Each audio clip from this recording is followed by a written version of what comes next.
L'agent immobilier est du côté du vendeur ou alors l'agent immobilier est du côté de l'acheteur.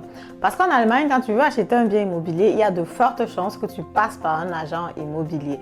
Et maintenant, lors de la transaction, lors du processus, lorsqu'il y a les négociations, l'acheteur se pose souvent les questions. Est-ce que cet agent immobilier négocie vraiment en ma faveur ou pas? C'est un thème que j'ai débattu aussi beaucoup avec le professeur lorsque je faisais ma formation en tant qu'agent immobilier. Et dans la vidéo d'aujourd'hui, je vais vous donner comme ça les astuces, les tips et comment je fais en tant qu'agent immobilier. Reste jusqu'à la fin de la vidéo et moi je te dis let's go!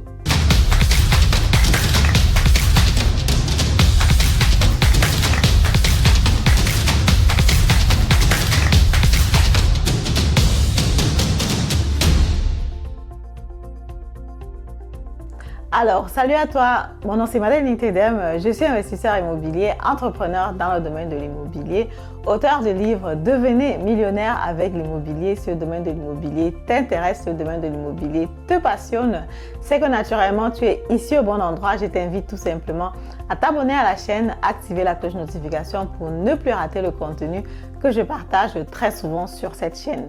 Si tu veux commencer concrètement, ce que tu peux faire, c'est déjà de prendre la première consultation qui est gratuite.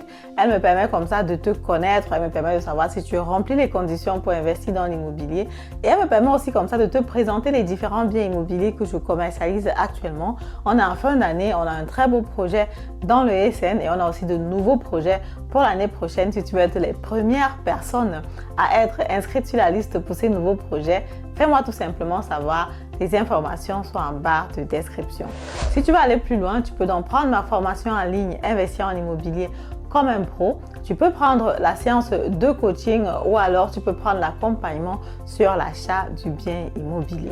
Avant de revenir donc sur la thématique du jour, j'ai une grande annonce pour toi.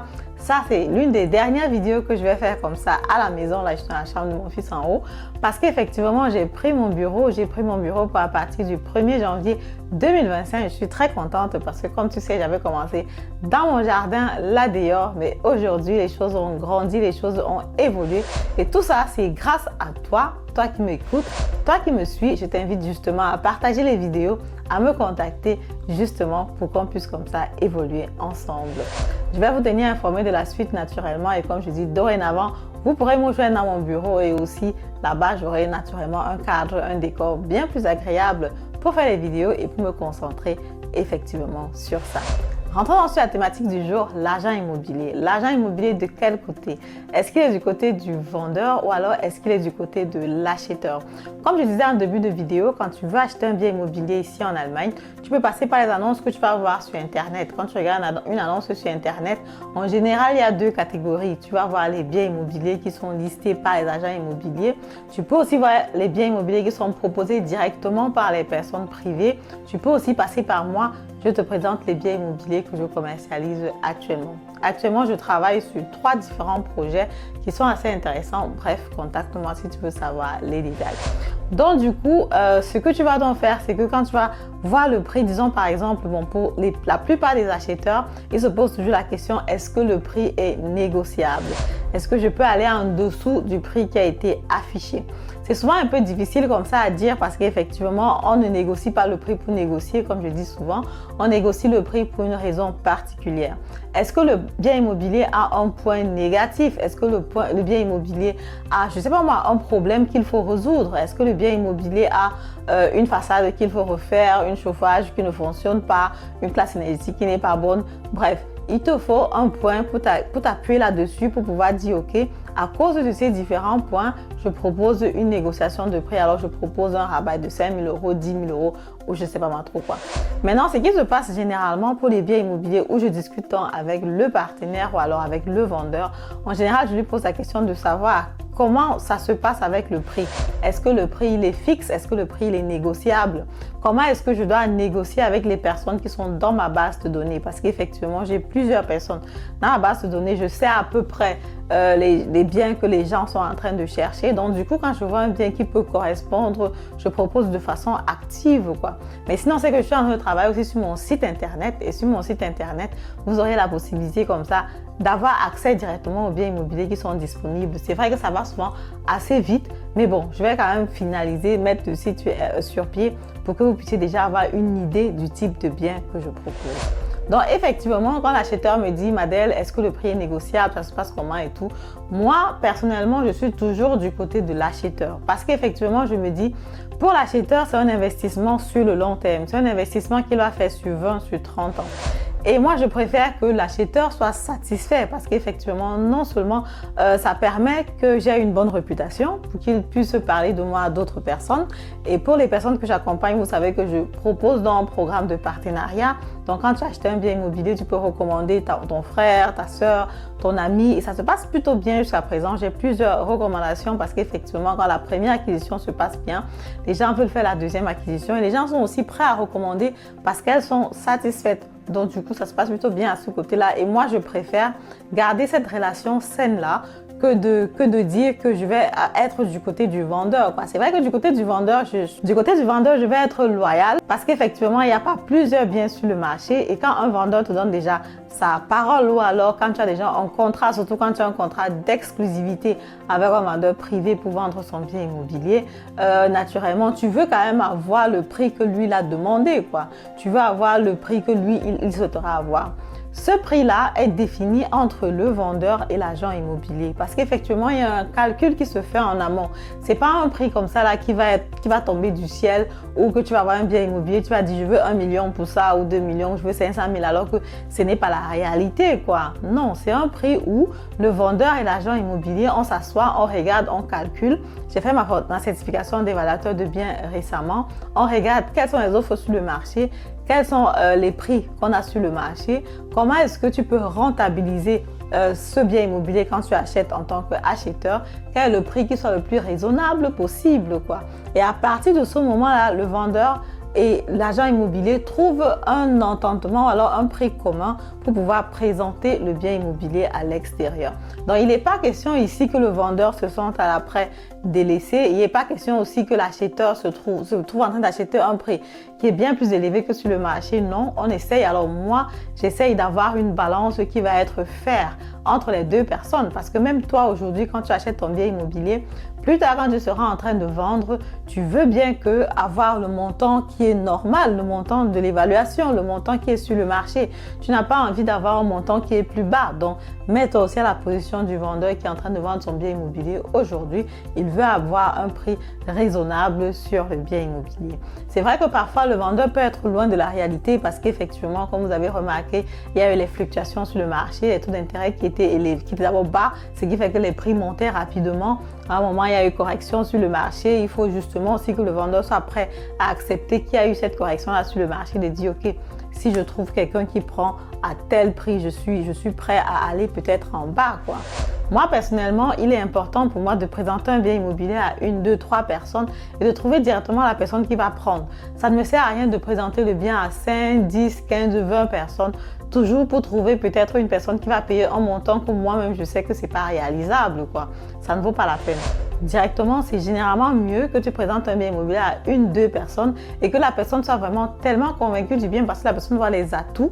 Et là, ça fait moins de travail pour moi, moins de travail pour le vendeur, moins de travail aussi pour l'acheteur parce qu'effectivement, ça facilite comme ça la tâche.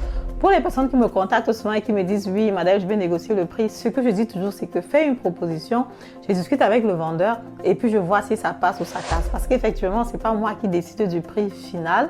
Je fais toujours une proposition au vendeur pour lui dire « Ok, voilà ce que je trouve qui est réalisable d'après la certification que j'ai faite, d'après les offres que je vois sur le marché. » Mais maintenant, à la fin de la journée, c'est au vendeur de décider parce que c'est toujours son bien immobilier et c'est à lui de voir « Ok, au lieu de vendre à ce prix-là, peut-être je préfère, je ne sais pas, garder. Peut-être je préfère offrir à mon enfant, peut-être je préfère léguer à l'enfant.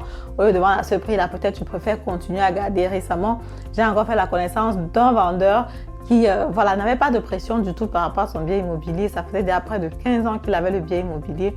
Il voulait vendre, certes, mais sur le bien immobilier, il avait déjà une rentabilité qui couvrait ses traites à la banque, quoi. Donc, il était un peu, voilà, on va dire relax et il disait que bon, si je trouve quelqu'un qui prend le bien immobilier à ce prix, je prends.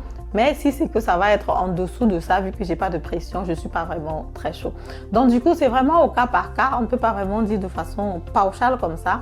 Mais ce que je veux dire de toutes les façons, c'est que moi, en ce qui me concerne, je vais toujours être du côté de l'acheteur. Non seulement pour garder déjà une bonne relation avec l'acheteur, parce que je sais aussi qu'on travaille plus dans la communauté, et aussi parce que je veux qu'il ait vraiment, voilà, le passe, quoi, que ça lui plaise vraiment d'avoir pu faire cette acquisition immobilière-là sur le long terme. Et aussi naturellement pour qu'il puisse me recommander à d'autres personnes. Et aussi pour que je n'ai pas trop de travail à faire. Parce que comme je dis, si le bien immobilier est trop cher et que la première personne dise non, la deuxième personne dise non, aller jusqu'à 110, 15 personnes pour espérer trouver une personne qui va dire oui, c'est quand même assez fatigant et c'est pas vraiment réaliste et ça peut même te rendre malade, quoi, parce qu'effectivement personne n'a envie de faire le même travail tous les jours alors qu'on sait où se trouve le problème. Alors pour terminer dans la vidéo, quand je faisais justement ma formation en tant qu'agent immobilier, le prof lui nous a dit ok, la réputation de l'agent immobilier ici en Allemagne n'est pas forcément la meilleure quand on regarde les différents corps de métier. Donc du coup, je vous forme pour que vous soyez les meilleurs là-dedans et pour que vous fassiez un bon boulot. Et c'est justement ce que je m'attelle à faire parce qu'effectivement, il faut qu'on rehausse la valeur de l'agent immobilier ici en Allemagne pour qu'on ait de plus en plus une bonne valeur, que ce ne soit pas que voilà, l'agent immobilier, il a juste vendu le bien immobilier sans regarder, trop cher, sans évaluer ou bien je sais pas moi trop quoi. Aussi, parfois on dit que c'est celui qui te paye qui te commande. Non, c'est pas vraiment le cas parce qu'effectivement, dans cette situation d'agent immobilier, on peut par exemple dire que vu que c'est le vendeur qui va payer l'agent immobilier aura donc tendance à écouter plus le vendeur que l'acheteur. Déjà, il y a une nouvelle loi ici en Allemagne qui demande donc que le vendeur et l'acheteur payent le même montant de provision à l'agent immobilier. Ça permet comme ça d'équilibrer les choses. Pour les biens immobiliers que je propose dans mon réseau, parfois aussi c'est le vendeur qui doit me verser la prime ou alors la provision.